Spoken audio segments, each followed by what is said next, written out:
Right. I am speaking at a conference and on a few podcasts coming up here in the next month about my journey, my purpose. Why do I do what I do? Well, I'm going to share with you some information. I just found this article that just got rained on. We just had rain in here. And this was an article published in where I used to work, the Bellevue Club magazine when this first happened to me. This is March 2017.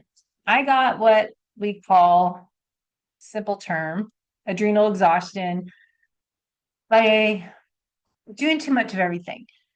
In 2013, I went from competing very intensely, part of the problem, in Ironman triathlons. Part of that journey, racing all the time for Ironmans, is filling up your A races with some B races and C races. The Ironman I used to do is Ironman Canada or Coeur d'Alene, and the goal was always to place top three in my age group to qualify for Ironman Hawaii World Championship. Then you do another Ironman because once you qualify, sometimes I said, no, I don't want to do it this year when I was trying to get pregnant, never had kids. And then I just like, I just don't feel like doing it this year. And of course, I regret that because I didn't know what was going to happen in 2013. And I am still to this day not able to put my body under that level of stress with an Ironman distance triathlon at a competitive level. Now, I was doing trail running, maybe a 50K race that was fun. Sometimes it's walk jogging, it's a down low heart rate. I was doing marathon, possibly one, maybe two in the off season. And then, of course, you have filler races of some half marathons because I was coaching clients and we had a run group and I'd have clients do these race trips. So I'd do some other events just as a supporting athlete and coach. So I was doing what I thought was all the right things, as I say now on this channel, is to help you learn how to be fit and healthy from the inside out at a cellular level. And there's a reason for that. I thought I was being healthy. I was doing the training and racing at a very low heart rate. I was very metabolically efficient, burning ton of fat. I could show you my metabolism testing. I used to do New Leaf metabolic testing cart back in the day. And I have the ability at that, or I used to have the ability to be burning primarily fat up to say 163 heart rate, and my metabolic crossover point I kept as we do now and training how to shift that fat max to a higher heart rate, and that metabolic crossover point where the carbs come up and fat comes down, that point I was able to move higher. So I was doing all the right things we tell people to do to improve their endurance sport, to improve their fat metabolism. I was keeping the carbohydrates down low. I was eating real food. But here's where I went wrong. And this is why I do what I do today. And I'll share my article. I was doing too much of everything. And most of us listening are probably similar to me, high performers, type A, triple A, thrive on watching YouTube videos, watching social media reels on how we can improve our performance in life and sports, how we can be even more efficient in our fat metabolism, how we can get stronger, get faster, get leaner. So I was doing all that. But guess what? Too much of everything can overfill that beaker of stress. Fill in the blank. You do not have to be an athlete, competitive athlete, endurance athlete to listen to this video, to listen to my seminars, to read my book. Life is not a race, it is a journey. Fill in the blanks of doing too much of everything. Too much chronic stress impacts the whole you from the inside out. I was doing all the things that should be healthy for us. But if you've learned about acute stress versus chronic stress, and the term I always use, the Goldilocks effect, how much am I doing to create that positive effective dose? This is good for me. So shouldn't I do more to make it even better for me? Not always the case. So I was running my own business. I ran Fitness Forward Studio in Bellevue, Washington for 10 years, 5 years too long because that really broke me down. I was doing very strict keto when it first started, and I was doing fasting when it first started as a trend, and really did all that biohacking kind of stuff we talked about. I was doing strength training when all this happened. I was doing lots of endurance training. I was doing yoga. I was moving throughout the day. I was active, but I was doing too much of that. I was teaching classes. I was training clients. I was fitting in my own training outside of the hours I was teaching clients. So I was doing Debbie demos. I was moving. I wasn't sitting behind a desk as I do now. And I would not eat for hours because I was intermittent fasting, and fat burn fuel source was my fat was my main fuel source. And I was efficient at using fat during low intensity exercise, as we talk about, and at rest. But I probably, as I say, was not eating enough calories, was not hitting my protein goals back then, and was probably not adding in carbohydrates when I did speed workouts and heavy lifting that was more carb dependent fuel source. So fill in the blanks, doing too much of everything overfills as beaker of stress. So I wrote a book, Life is Not a Race. I had some interviews, and the Bellevue Club member article they wrote about me always paid close attention. Her body is performing. Just a few years ago, 15 times Ironman athlete believed she had come close to perfecting her nutrition and training regimen. So when she started suffering from fatigue so extreme she had to stop competing, she knew something was wrong. Doesn't take a lot of intuition to know when you can't do anything. Couple that with fatigue, she had unexpected couple the fatigue with an unexpected 30-pound weight gain and depression that I had a full-blown health crisis on my hands. We call it, as FDN practitioners, metabolic chaos, domino effect of all the health systems, the body systems. She desperately searched for answers. What she found was information about a condition called adrenal fatigue, a disease state that occurs when the body has been stressed out to the max. Scott says adrenal fatigue isn't talked much about in the traditional medicine circles, and that inspired her to share her story with others, as well as becoming a nutritional therapy practitioner. I did Paul Chek's Holistic Lifestyle Coach Program Level 1. And then I really wanted to be able to do lab testing to correlate the data with nutritional therapy assessments in our functional assessment. So I became an FDN practitioner, where we're that health investigator. Functional Diagnostic Nutrition Practitioner is what FDN stands for. We are trained how to be a health investigator and take 3 to 5 labs or more and put the missing pieces of a puzzle together. So we're not treating lab results, we're treating the person. And that training, along with everything else, has really created my holistic health practitioner approach to helping people be fit and healthy as they age from the inside out. So we strive to thrive and not struggle in the future. So recreating our current self so we're best self in the future is my goal, to help you learn the tools and the tricks. But personalized, that program is going to be different for everyone.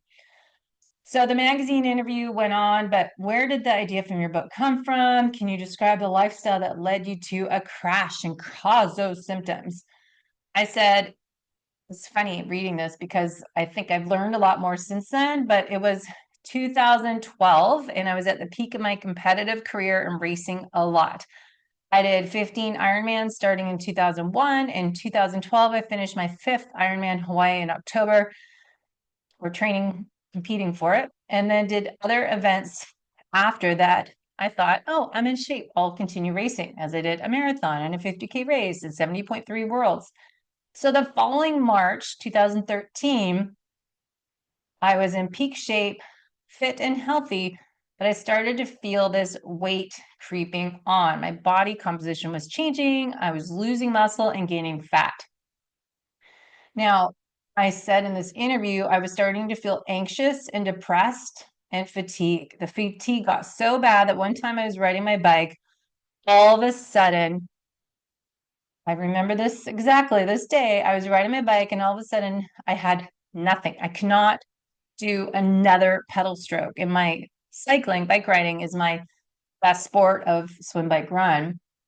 And so it was really odd. I was riding my bike, and all of a sudden there's nothing. I had to pull over and let Neil and Joel, our friend, go ahead of me. I had no energy continue, and I was crying. Literally, was having a breakdown on the side of the road and had to pretty much walk my bike back home. Now, the next question was, this isn't something that pertains to endurance athletes. There are many stressors that can cause adrenal fatigue. Right. This is my point I'm trying to get across, even though it's whatever year this was and year now, it doesn't really matter. It matters that we still have sources of chronic stress that we may not know about externally, and then the hidden stressors we really don't know about unless we do functional lab testing. Now, I said in this interview, remember, this is March 2017.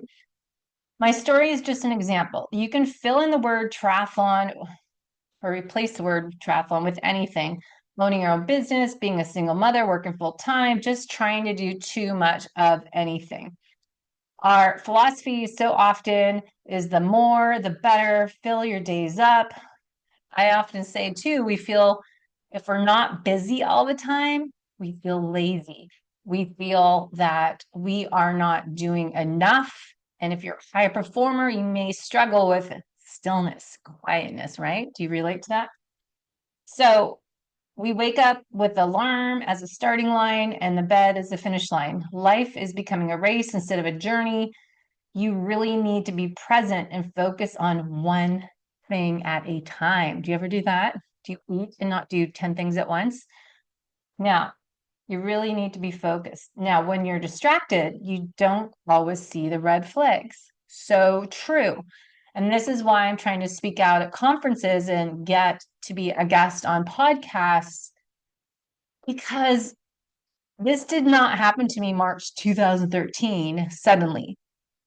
If you watch my video, I'll post later on the HPA axis progression. I was on the other side of that bell curve. If you do a Dutch hormonal panel, I was lower than optimal cortisol levels through the day. So we look at the circadian rhythm, the natural rhythm of cortisol should be up, come down, and lowest at night, and melatonin should come up in opposition of cortisol. But mine was really low. So I had year or longer of red flags when my cortisol was above optimal. This is where we think we are thriving, we're kicking butt, we're killing it, but that's not ideal. So when you're distracted, you don't always see the red flag. Anyways, I just wanted to share this find I found in my folders, but I think it's important to go over. What were the red flags for you? I said 2017 in March, when I thought something was off when fatigue showed up. I felt like I needed a nap in the afternoon. Workout wise, I did not have the energy and my muscles started to atrophy.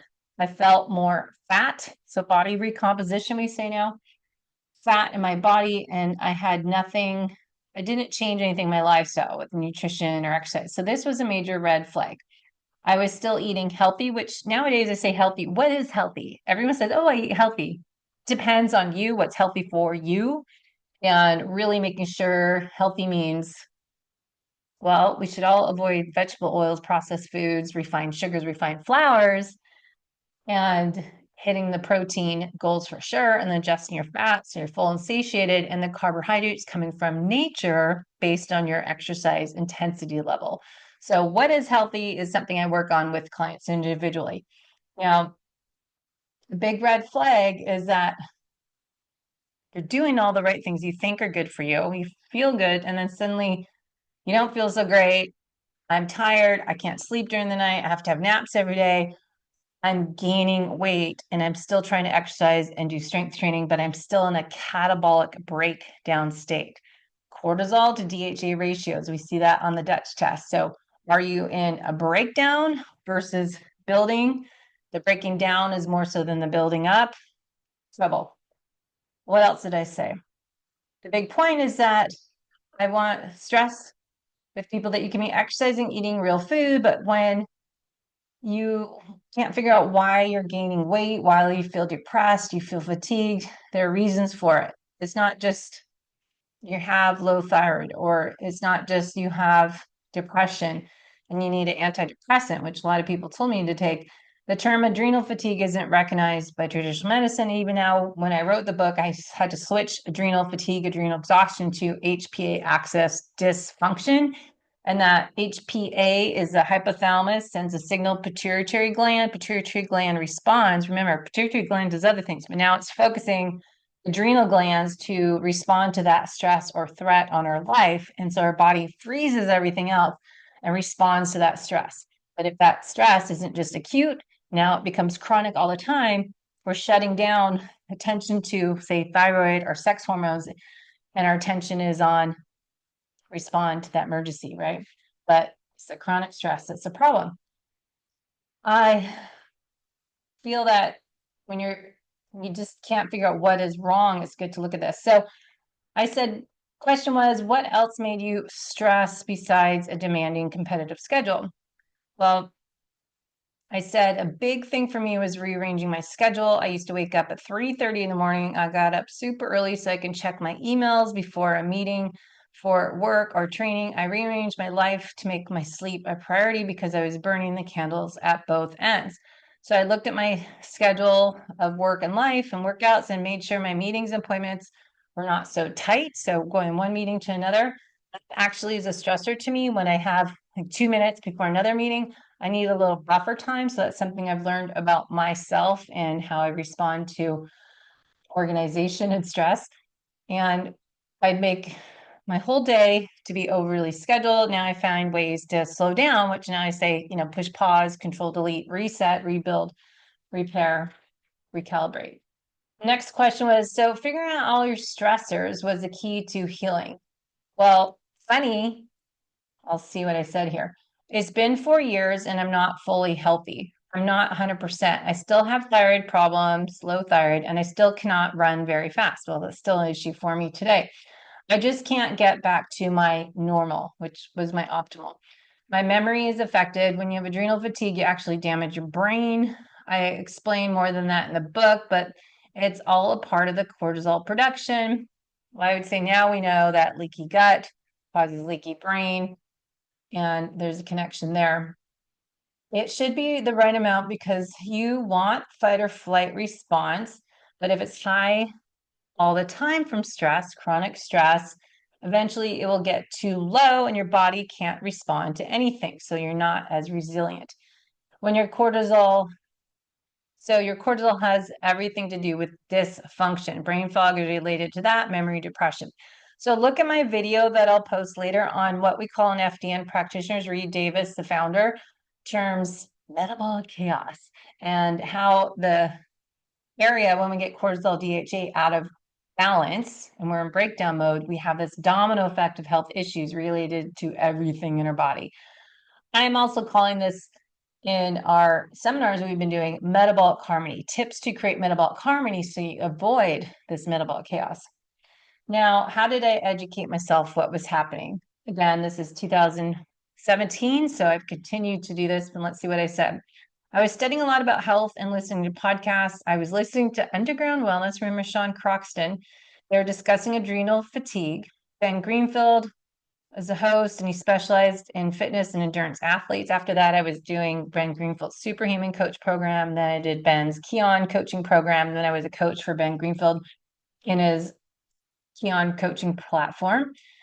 I was learning about adrenal fatigue before I had the problem. And it was interesting because I was listening to this in the Superhuman Coach conference Ben had in March 2013, right when I had, it was February, right before I figured out that was actually what was going on with me. I was experiencing high heart rate. So that last 50K trail run I did in February in Bellingham, Washington, my heart rate was really high. So that was my first red flag. And it was just way more challenging. And I just got off of doing all these races, again, too much of everything. but I was struggling and I knew it was like, why is my body having to work so hard? This is usually easy for me, especially a trail run when it's just slow motion and don't going for the endurance. I was experiencing fatigue and it was a struggle and I wasn't sleeping and I'd wake up at 2 most nights. Anyways, this is this article. It was in a magazine combating the crash. And interesting. But anyways, if you want to learn more, I won't go on the rest of the articles. There's the last page here. I just wanted to share with you in a short video the importance of taking care of the whole you from the inside out. So if this topic relates to you're struggling with getting the desired results with what you're doing now, also think of the word insanity is doing the same thing over and over again, expecting different results. I moved to here, North San Diego, looking out to Elfin Forest and Lake Hodges, Rancho Santa Fe is out there, and Solana Beach, Del Mar, Encinitas, Carlsbad, Oceanside's right that direction, and San Diego's down there. I moved with my husband Neil in 2020, almost 5 years ago, June 19th, 2020, to relocate, start over. I had to do that to take care of the whole me from the inside out so I could thrive.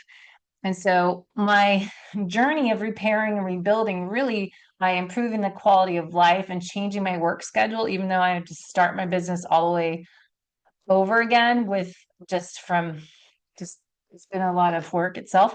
But I had to do that. We both did to just feel this ability to thrive every day. So you can feel excited to get up and get outside and get the fresh air.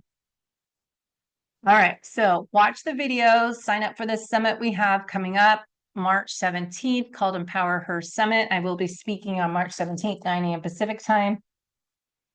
But I have to read you those last few ones. They're kind of funny to me. Often adrenal fatigue can be caused by nutritional issues. Can you talk about your experience with dieting? I was really into low carb, high fat, doing a lot of intermittent fasting. So I'd have bulletproof coffee with grass fed butter, coconut oil in the morning and not eat anything until 1 or 2 in the afternoon. Then I'd eat a huge lunch and not eat again until the next day. Hello, OMAD. And I was training a ton and working out. So it's kind of interesting. Hello, know what we know now. Wish we knew back then. What else I said? I really thought I was doing what was right, eating primal or paleo, but what I didn't realize was I didn't respond well to intermittent fasting. I was already stressed and my body thought it was constantly starving. So it was another added stressor. I was too strict about it and too serious.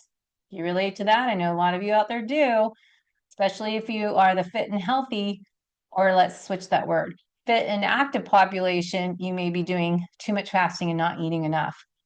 What's your diet like now? This is 2017. I was low carb with plenty of veggies, healthy fats, lean meats, but I eat more, learn not to take it so seriously. I switched to herbal teas because coffee can raise cortisol, and a long time coffee made me feel sick. Are you still training? I said, yes, I do, but more weight, strength training, heavier weights, and builds your body up versus bringing it down. I also learned it's okay to go for a walk. Give your self permission to walk instead of run. Maybe my body just wants to walk when I go up a hill, and I'm okay with it. It took me a long time to do that though. What's the difference in your running times? Haha. I used to train at 8-minute mile easy, and now I'm closer to a 10-minute mile. And to be honest, it's not getting better. For a while, it was even 1 step forward, 2 steps back. I keep trying to return to racing, but my body wouldn't do it. The running is so hard. 2025 people, and it's still the same answer. I would say the same thing. It just does, running's just too hard on my body. So instead of blaming the aging process, I need to embrace the changes and do less is more and focus on just the 20, 30 seconds fast, go easy or walk and really mix it up. And that works better for me. Remember, we're all different. All right, last question. What percentage of people would you estimate are having symptoms of adrenal fatigue or HP axis dysfunction? There are different stages. I think people are in and out of this stage one all the time. If you've lost a job, you have been sick, or you have dying family members, a busy, chaotic job. Every day, these stressors affect the body. But for some people, they are always stressed, always worked up about something. There's so many possible stressors. It could be environmental stress, a poor diet, but it's all the same when it funnels into your brain. People need to identify all their sources of stress and ways to relax instead. So that was from my article in the Bellevue Club magazine, not anything national press, but that was years ago. So if you enjoy this video, watch the other videos I've done by myself on chronic stress, how it impacts the whole you, and sign up for that summit coming up on Monday, March 17th, 2025. Send me a link or a message to get the link. Thank you for listening and sharing to those that you are concerned about that might be too much of everything. Remember, strive to thrive and not struggle as you age by being fit and healthy from the inside out at a cellular level. If you agree, share this story with others to help create an impact in how we age.